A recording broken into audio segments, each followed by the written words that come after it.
जय हिंद मेरे प्यारे दोस्तों, स्वागत है एक बार फिर से आपके अपने YouTube चैनल स्टडी प्लेटफॉर्म में। दोस्तों, जैसा कि पिछले वीडियो में मैंने आपको बोला था कि आज से हम लोग दोस्तों बिहार स्टेट पेपर 1 से रिलेटेड प्रीवियस ईयर्स में जो क्वेश्चन पूछे गए हैं दोस्तों उनको हम लोग देखेंगे।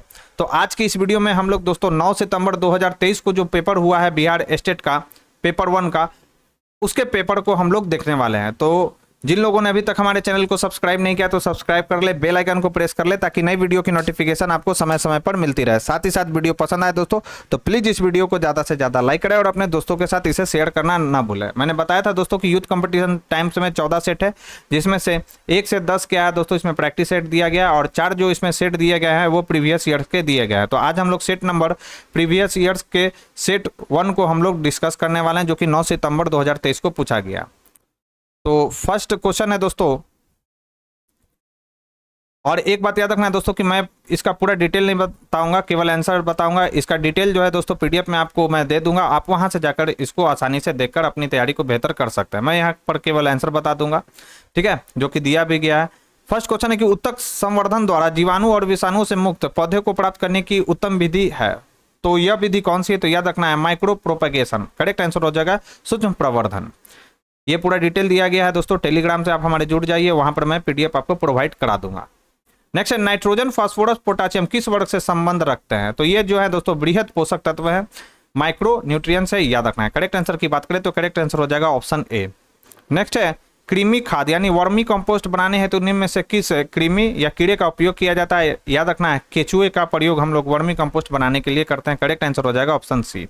देखिए ये 9 सितंबर 2023 को शिफ्ट 2 में पूछा गया है, यह पेपर है। नेक्स्ट है कुछ स्थानों पर मत्स्य पालन धान के खेतों में किया जाता है जिससे मछलियां धान के खेती में उपलब्ध पानी में वृद्धि कर सके। मत्स्य पालन की यह विधि कहलाती है, तो यह विधि कहलाती है दोस्तों मिश्रित मत्स्य पालन। करेक्ट आंसर हो जाएगा ऑप्शन ए। फुल डिटेल दिया गया है दोस्तों, आसानी से आप लोग इसको देख सकते हैं पीडीएफ के द्वारा। आलू में अगेती झुलासा यानी अर्ली ब्लाइट रोग किसके द्वारा होता है? तो आलू में जो अर्ली ब्लाइट रोग होता है वो होता है अल्टरनेरिया सोलानी के द्वारा। करेक्ट आंसर हो जाएगा ऑप्शन ए। नेक्स्ट है 1 बिलियन लाल लिटमस को नीला कर देता है, इसका पीएच क्या होगा? तो यह बिलियन कौन सा है? पहले याद रखना है कि यह क्षारीय विलयन है और क्षारीय विलयन का पीएच जो होता है 7 से अधिक होता है। तो 7 से अधिक यहाँ पर ऑप्शन कौन सा है? तो ये है 10 यानी ऑप्शन डी इसका जो हो जाएगा दोस्तों करेक्ट आंसर होगा। नेक्स्ट है पीएच स्केल की खोज किसने की? तो पीएच स्केल की खोज किया गया था दोस्तों सोरेनसन के द्वारा। करेक्ट आंसर हो जाएगा ऑप्शन बी। नेक्स्ट है सल्फ्यूरस अम्ल का रासायनिक सूत्र क्या होगा? सल्फ्यूरस अम्ल बोल रहा है, याद रखना है दोस्तों, ना कि सल्फ्यूरिक अम्ल। सल्फ्यूरस अम्ल का जो रासायनिक सूत्र होता है वो होता है H2SO4। और बात करा या सल्फ्यूरिक अम्ल का क्या आता है? तो H2SO4 सल्फ्यूरिक अम्ल का आता है, जबकि फ्यूरस लग जाए तो क्या हो जाएगा? H2SO3। करेक्ट आंसर हो जाएगा ऑप्शन बी। नेक्स्ट है अवकरण प्रक्रिया में क्या होता है? तो अवकरण प्रक्रिया में होता है हाइड्रोजन का योग। करेक्ट आंसर की बात करें तो करेक्ट आंसर हो जाएगा ऑप्शन बी। फुल डिटेल यहाँ पर दिया गया है दोस्तों, आप यहां से देख सकते हैं। ऑक्सीकरण और अवकरण यानी ऑक्सीडेशन और रिडक्शन में क्या डिफरेंस होता है यहाँ पर दिया गया, पीडीएफ मैं दे दूंगा, आप वहां से जाकर इसको देख लीजिएगा। नेक्स्ट है वसा और तेल के ऑक्सीकरण को कहते हैं, तो इसे कहा जाता है विकृत गंधिता। करेक्ट आंसर हो जाएगा ऑप्शन सी। विकृत गंधिता को इंग्लिश में क्या कहा जाता है? तो रेंसिडिटी इसे कहा जाता है। नेक्स्ट है इनमें से कौन पानी के ऑक्सीकरण को कहते हैं? तो इनमें से कौन पानी के ऑक्सीकरण को कहा जाता है? तो यह है ऑप्शन ए, यानी 2H2O + O2 बनता है क्या? जल, 2H2O। नेक्स्ट है वह कौन सा तत्व है जिसकी परमाणु संख्या 12 है? तो परमाणु संख्या 12 कितना है, किसका होता है? तो मैग्नीशियम का होता है। सोडियम का कितना होता है? 11 होता है। कैल्शियम का कितना होता है? 20 होता है। पोटेशियम का कितना होता है? 19 होता है। नेक्स्ट है उस तत्व की संयोजकता बताएं जिसका परमाणु संख्या कितना है? 12 है। तो परमाणु संख्या यानी मैग्नीशियम की संयोजकता आपसे पूछ रहा है कि कितना होगा, तो मैग्नीशियम की संयोजकता कितनी होती है दोस्तों? 2 होती है। करेक्ट आंसर हो जाएगा ऑप्शन बी। नेक्स्ट है तत्व मैग्नीशियम सल्फर के साथ अभिक्रिया कर कौन सा बंध बनाता है? तो यह बनाता है आयोनिक बॉन्ड, यानी आयनिक बंध यह बनाता है। करेक्ट आंसर हो जाएगा ऑप्शन ए।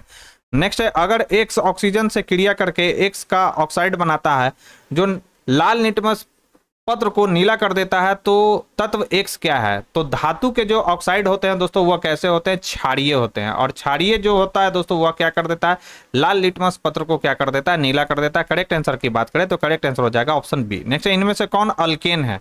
अल्केन के बारे में पूछा जा रहा है कि अल्केन कौन सा है? तो सभी के सभी जो दिए गए हैं ABC यानी उपयुक्त सभी, इसका करेक्ट आंसर हो जाएगा सभी अल्केन है। अल्केन का सूत्र पहले भी मैं आपको बता चुका हूं क्या होता है? CnH2n+2।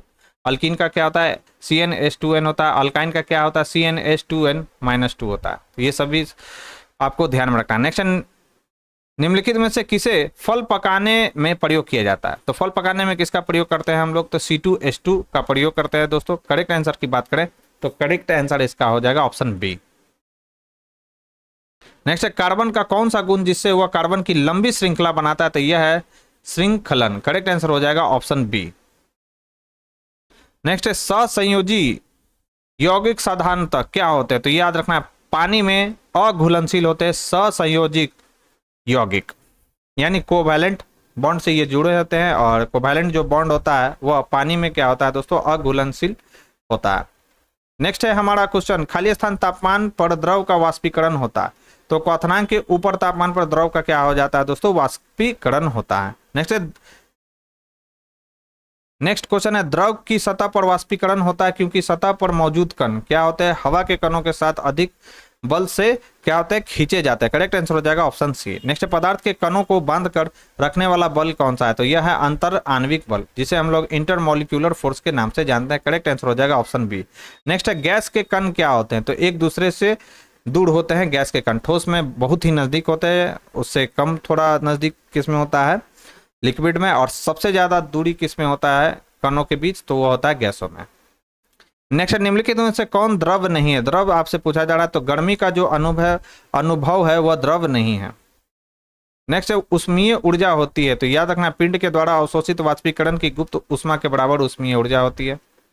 नेक्स्ट, निम्नलिखित में से कौन सा सबलाइम है? सबलाइम कौन सा है? तो आयोडीन। आयोडीन को क्या कहा जाता है? सबलाइम कहा जाता है। नेक्स्ट है, जल का क्वथनांक होता है। तो जल का क्वथनांक कितना होता है? 100 डिग्री सेल्सियस। नेक्स्ट, निम्नलिखित में से कौन टिंडल प्रभाव को दर्शाता है? इंपॉर्टेंट सवाल है। तो कोलाइडी जो मिश्रण है वह टिंडल प्रभाव को क्या करता है दोस्तों? दर्शाता है।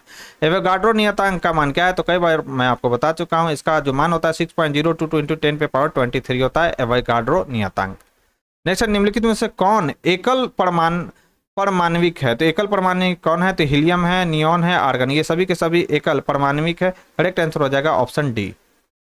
नेक्स्ट है, किसी तत्व की परमाणु संख्या होती है। तो किसी तत्व की परमाणु संख्या को प्रोटॉनों की संख्या कहा जाता है। करेक्ट आंसर हो जाएगा ऑप्शन बी। और एटॉमिक मास की बात करें तो कितना होता है? ये होता है प्रोटॉनों प्लस न्यूट्रॉन की संख्या क्या कहलाता है दोस्तों? एटॉमिक मास कहलाता है। नेक्स्ट, निम्नांकित में से कौन एक तत्व नहीं है? कौन सा एक तत्व नहीं है? तो याद रखना, मार्बल एक तत्व नहीं है, जबकि ऑक्सीजन, जिंक, ब्रोमीन क्या है दोस्तों? एक तत्व है। NH3 में नाइट्रोजन की संयोजकता कितनी है? तो इसकी संयोजकता कितनी है दोस्तों? तो 3 है। ये यहाँ पर फिगर दिया गया है, आप PDF के थ्रू इसको देख सकते हैं। नेक्स्ट है, बैक्टीरिया, काई और कवक में क्या आम है? तो इसमें क्या आम है? कोशिका भित्ति की उपस्थिति जो है दोस्तों, इसमें आम है। करेक्ट आंसर हो जाएगा ऑप्शन बी। खाली स्थान वायु प्रदूषण संकेतक पौधे हैं। तो लाइकेन वायु प्रदूषण संकेत वाला क्या है दोस्तों? पौधा। करेक्ट आंसर हो जाएगा ऑप्शन बी। और लाइकेन जो होता है दोस्तों किससे मिलकर बना होता है? तो यह कवक, याद रखना है, कवक और शैवाल की बीच की कड़ी है। नेक्स्ट क्वेश्चन की बात करें तो नेक्स्ट हमारा क्वेश्चन है, किंगडम मोनेडा में शामिल है। तो मोनेडा में कौन सा शामिल है? तो बैक्टीरिया जो होते हैं, सभी जो बैक्टीरिया होते हैं वो किस किंगडम के अंतर्गत आते हैं? तो मोनेडा किंगडम के अंतर्गत आता है। नेक्स्ट है, ऑर्गन सिस्टम स्तर का संगठन नहीं पाया जाता। तो ऑर्गन सिस्टम स्तर का संगठन किसमें नहीं पाया जाता? तो प्लेटीहेल्मिन्थेस में ऑर्गन सिस्टम का संगठन नहीं पाया जाता। करेक्ट आंसर हो जाएगा ऑप्शन डी। नेक्स्ट है, प्रोकैरियोटिक जीनोम में होता है। तो याद रखना है, हिस्टोन के बिना DNA होता है इसमें प्रोकैरियोटिक जीनोम में। प्लाज्मा झिल्ली किससे बनी होती है? तो प्लाज्मा झिल्ली बनी होती है प्रोटीन, कार्बोहाइड्रेट और फॉस्फोलिपिड से। करेक्ट आंसर हो जाएगा ऑप्शन सी। नेक्स्ट है, रितिका, जिसे हम लोग वैक्यूल्स के नाम से जानते हैं, घेरने वाली झिल्ली कहलाती है। तो यह कहलाता है टोनोप्लास्ट। करेक्ट आंसर हो जाएगा ऑप्शन बी। नेक्स्ट है, जिन कोशिकाओं में गुणसूत्रों के 2 अधिक पूर्ण सेट होते हैं कहलाती हैं। तो यह कहलाता है पॉलीपेप्टाइड। करेक्ट आंसर क्या हो जाएगा? Option C. नेक्स्ट है, एस्ट्रेटम अंकुरन किस प्रकार के उपकला का एक उदाहरण है? तो यह है स्तंभकार उपकला का एक उदाहरण। कौन सा? एस्ट्रेटम अंकुरन। नेक्स्ट है, निम्नलिखित में से कौन जीवाणु जनित रोगों का समूह है? तो जीवाणु जनित पूछा जा रहा है, तो प्लेग, लिप्रोसी और डिप्थीरिया, ये कैसे है? तो जीवाणु जनित रोग है। दोस्तों अगर आपने 10 प्रैक्टिस सेट जो मैं करा चुका हूँ यूट्यूब पर। अगर आपने अगर उस वीडियो को देखा होगा तो ये सब जो क्वेश्चन है दोस्तों आपको काफ़ी हलवा लग रहा होगा, क्योंकि उसमें काफ़ी अच्छे लेवल के क्वेश्चन दिए गए। अगर उसको कवर कर लेते हैं तो स्टेट में मान के चलिए कि आपका सिलेक्शन पक्का है दोस्तों। आप देख ही रहे हैं कि कितना ईजी क्वेश्चन इसमें दिया गया है, स्टेट में पूछा जाता है। नेक्स्ट क्वेश्चन है कि काला आजार रोग का उस्मायन अवधि क्या है, तो इसका कितना है, तो 2 से 4 महीना। नेक्स्ट है छुई मुई के पौधे की पत्तियों को झुकना किसके कारण है, तो यह है टड़गर दबाव में परिवर्तन के कारण। छुई मुई के पौधे के पत्ते को जब छूते हैं तो क्या हो जाता है, मुरझा जाता है यानी झुक जाता है। किसके कारण, टड़गर प्रेशर के कारण ऐसा होता है। नेक्स्ट है रंध्रों का खुलना और बंद होना किसके द्वारा नियंत्रित होता है, तो यह होता है गार्ड यानी गार्ड कोशिकाओं के द्वारा होता है। करेक्ट आंसर हो जाएगा ऑप्शन सी। नेक्स्ट है वायुमंडल की CO2 किस प्रक्रिया द्वारा पत्ती में प्रवेश करती है, तो यह याद रखना है विसिरण, जिसे हम लोग किस नाम से जानते हैं, डिफ्यूजन। ठीक है, डिफ्यूजन प्रक्रिया के द्वारा क्या होता है, पत्ती में प्रवेश करता है। नेक्स्ट है ओजोन द्वारा वायुमंडल के किस क्षेत्र में पाया जाता है, तो ओजोन परत वायुमंडल के समताप मंडल में पाया जाता है। करेक्ट आंसर हो जाएगा ऑप्शन बी। नेक्स्ट है चिपको आंदोलन का नेतृत्व सर्वप्रथम किसके द्वारा किया गया था, मैंने बता चुका है आपको, मैं कौन थे वो, तो सुंदरलाल बहुगुणा थे। कब चलाया गया था यह, तो 1970 के दशक में चलाया गया था चिपको मूवमेंट। किनके द्वारा, तो सुंदरलाल बहुगुणा के द्वारा। नेक्स्ट है केंद्रीय प्रदूषण नियंत्रण बोर्ड का मुख्यालय कहाँ स्थित है, तो आए दिन आप न्यूज़पेपर में सुनते होंगे, इसका मुख्यालय जो है कहाँ पर है, न्यू दिल्ली में। नेक्स्ट है पोषण जिसमें जीव शरीर के अंदर भोजन लेता है और एंजाइम का उपयोग करके पचाता है, इसे क्या कहा जाता है, तो इसे कहा जाता है होलोजोई। करेक्ट आंसर हो जाएगा ऑप्शन डी। और ये जो होता है दोस्तों होलोजोइक पोषण की प्रक्रिया में कितना चरण होता है, 5 चरण होता है। अंतःग्रहण यानी भोजन को अंदर लेना मुख में, पाचन, अवशोषण, आत्मसातीकरण और उत्सर्जन। नेक्स्ट है निम्नलिखित में से कौन सी जड़ें श्वसन जड़ें हैं, तो कौन सी जड़ें श्वसन जड़ी है, तो न्यू मेटाफोरस, ये कैसी जड़ें है, तो श्वसन जड़ें हैं। नेक्स्ट है फलों को पकने के लिए निम्नलिखित में से कौन पादप हार्मोन उत्तरदायी है, तो ये कौन सा है, तो एथिलीन है। नेक्स्ट है निम्नलिखित में से कौन गर्भ निरोधक है, तो गर्भ निरोधक कौन है, तो कॉपर टी भी होता है, गर्भ निरोधक कॉन्डम भी होता है, डायफ्राम ये भी जो होता है गर्भ निरोधक होता है। करेक्ट आंसर हो जाएगा ऑप्शन डी। नेक्स्ट है निम्नलिखित में से किसमें त्रिगुणित केंद्र पाया जाता है, तो त्रिगुणित केंद्र जो है किसमें पाया जाता है, तो भ्रूणपोष में पाया जाता है। करेक्ट आंसर हो जाएगा ऑप्शन डी। नेक्स्ट है जनसंख्या में भारत की वैश्विक स्थिति क्या है, तो जनसंख्या के मामले में हमारा स्थान कौन सा है दोस्तों, तो दूसरा है। नेक्स्ट है मनुष्यों में सामान्य गर्भकाल कितना होता है, तो 280 दिन का होता है। इंपॉर्टेंट है दोस्तों, याद रखना है। करेक्ट आंसर हो जाएगा सी। नेक्स्ट निम्नलिखित में से कौन डार्विन के सिद्धांत में शामिल नहीं है, तो याद रखना है विरासत के माध्यम से विकास, यह डार्विन के सिद्धांत में शामिल नहीं है। जबकि नेचुरल सिलेक्शन यानी प्राकृतिक चयन, योग्यतम की उत्तरजीविता, जीवन के अस्तित्व के लिए संघर्ष, ये सब जो है डार्विन के सिद्धांत में शामिल है। नेक्स्ट निम्नलिखित में से किसका उपयोग मानव उद्भव के अध्ययन के लिए किया जाता है, तो याद रखना है सभी, यानी खुदाई, समय डेटिंग, DNA का अनुक्रम निर्धारण, यह सभी का उपयोग हम लोग मानव उद्भव के अध्ययन के लिए करते हैं। करेक्ट आंसर क्या हो जाएगा, ऑप्शन डी। नेक्स्ट क्वेश्चन है हमारा निम्नांकित में से कौन सी ग्राफ किसी वस्तु के विरामावस्था को प्रदर्शित करता है, तो विरामावस्था को कौन प्रदर्शित करता है, टाइम बढ़ रहा है लेकिन वस्तु की जो स्थिति है वहीं बनी हुई है, तो ये जो ग्राफ है कौन दर्शा रहा है, तो ऑप्शन डी। 20 मीटर प्रति सेकंड की रफ्तार से एक सरल रेखीय पथ पर चल रही बस का त्वरण 4 मीटर पर सेकंड स्क्वायर है। 2 सेकंड के पश्चात इसकी चाल क्या होगी, तो ये यहाँ पर फॉर्मूला दिया गया है, बनाया गया है कि प्रारंभिक जो इसका वेग है वो कितना 20 मीटर पर सेकंड है, एक्सेलरेशन दिया हुआ है 4 मीटर पर सेकंड स्क्वायर, समय दिया हुआ है 2 सेकंड। आपसे पूछ रहा है कि अंतिम वेलोसिटी इसका यानी फाइनल वेलोसिटी क्या होगा, आप ये फॉर्मूला जानते होंगे, v बराबर u प्लस टी, इसी पे रख देना, आंसर क्या आ जाएगा 28 मीटर पर सेकंड। एक गाड़ी का ऑडोमीटर क्या मापता है, तो यह मापता है गाड़ी द्वारा तय की गई दूरी को। नेक्स्ट है संवेग का एसआई मात्रक क्या होता है, तो संवेग का एसआई मात्रक, संवेग हम लोग पढ़ चुके हैं क्या आता है, मास इंटू वेलोसिटी। संवेग का रहा था मास का होता है केजी और वेलोसिटी का क्या होता है, मीटर पर सेकंड। करेक्ट आंसर हो जाएगा ऑप्शन बी। नेक्स्ट है चंद्रमा के सतह पर गुरुत्वीय त्वरण जी का मान कितना होता है, तो जी का मान कितना होता है, तो पृथ्वी की सतह पर जी के मान से क्या होता है, कम होता है।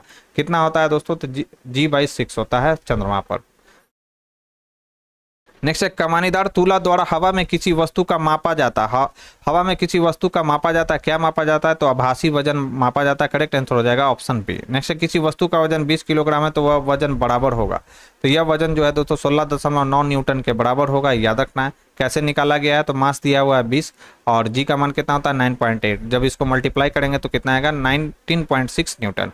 किसी वस्तु पर किया गया कार्य निर्भर नहीं करता है, तो किसी वस्तु पर किया गया कार्य वस्तु के प्रारंभिक वेग पर निर्भर नहीं करता है। करेक्ट आंसर हो जाएगा ऑप्शन बी। जिसमें लोहा भी तैर सके वैसा धातु कौन सा है? तो वैसा धातु कौन सा है? तो मरकरी। मरकरी में क्या होता है? लोहा तैर जाता है। करेक्ट आंसर हो जाएगा डी। अपने अक्ष पर पृथ्वी के घूर्णन के बढ़ने या घटने से पृथ्वी के किसी स्थान पर जी का मान अपवर्तित, किस स्थान पर जी का मान अपवर्तित रहता है? तो ध्रुव रेखा पर। करेक्ट आंसर क्या आ जाएगा? ऑप्शन सी, यानी पोल पर क्या होता है? जी का मान अपरिवर्तित रहता है अगर पृथ्वी की घूर्णन गति बढ़ती है या घटती है तो।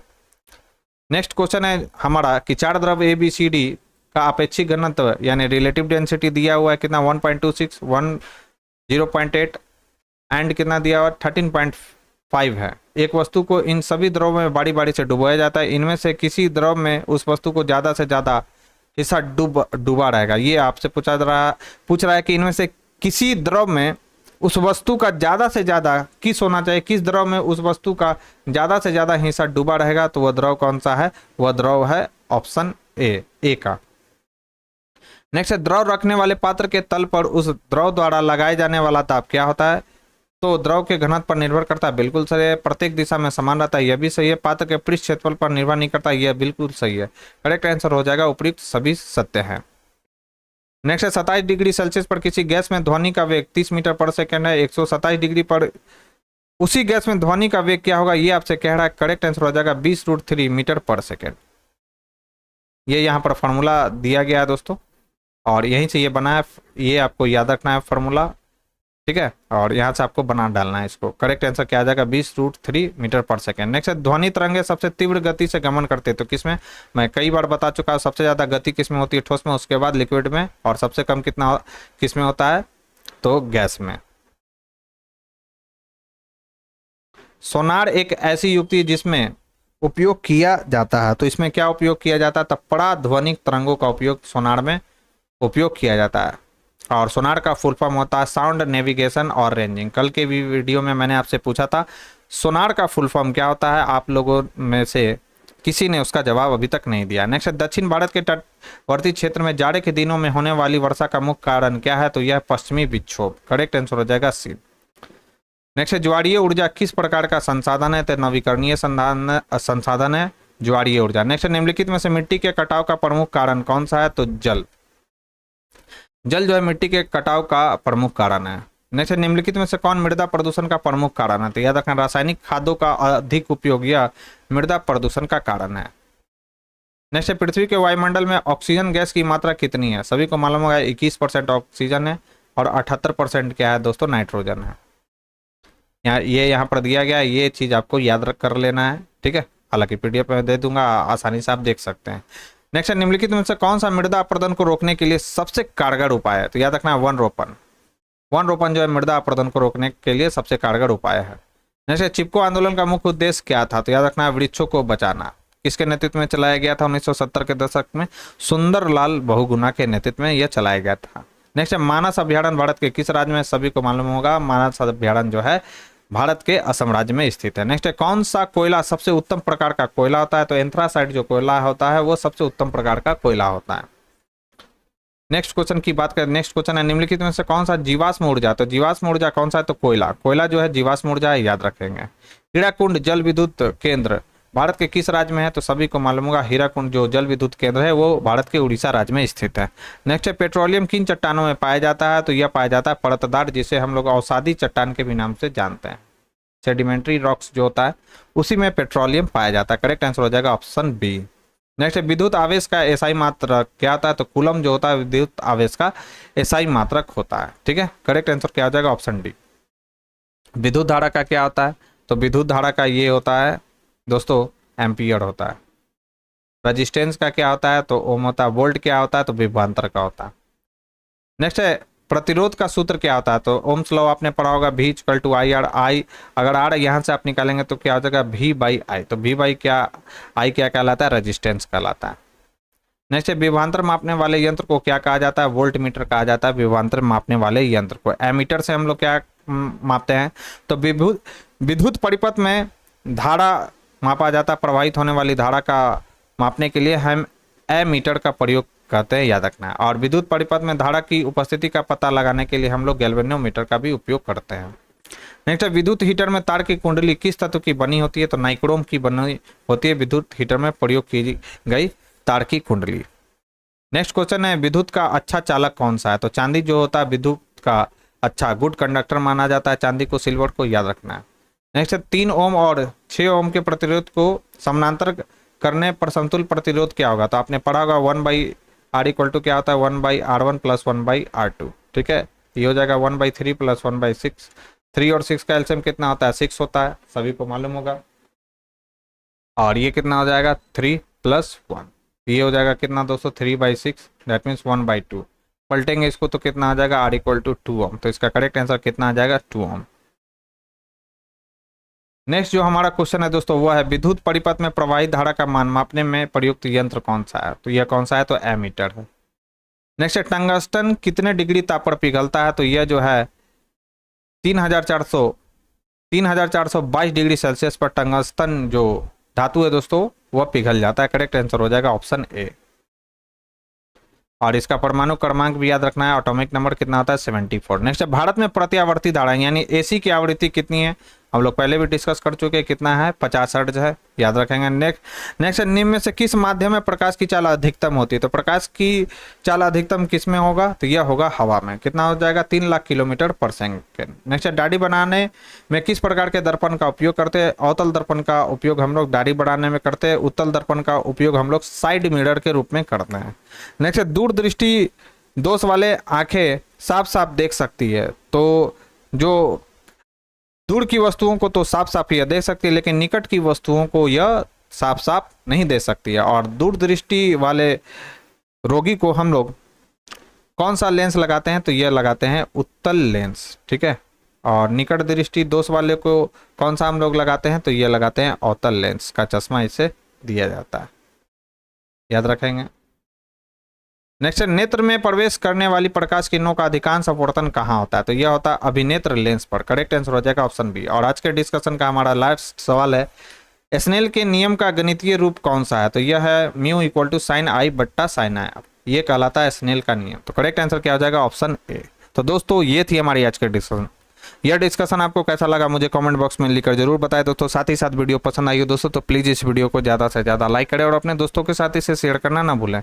जो लोग हमारे चैनल से पहली बार जुड़े हो तो चैनल को सब्सक्राइब कर ले, बेल आइकन को प्रेस कर ले, ताकि नई वीडियो की नोटिफिकेशन आपको समय समय पर मिलती रहे। तो आज के लिए बस इतना ही दोस्तों, थैंक यू।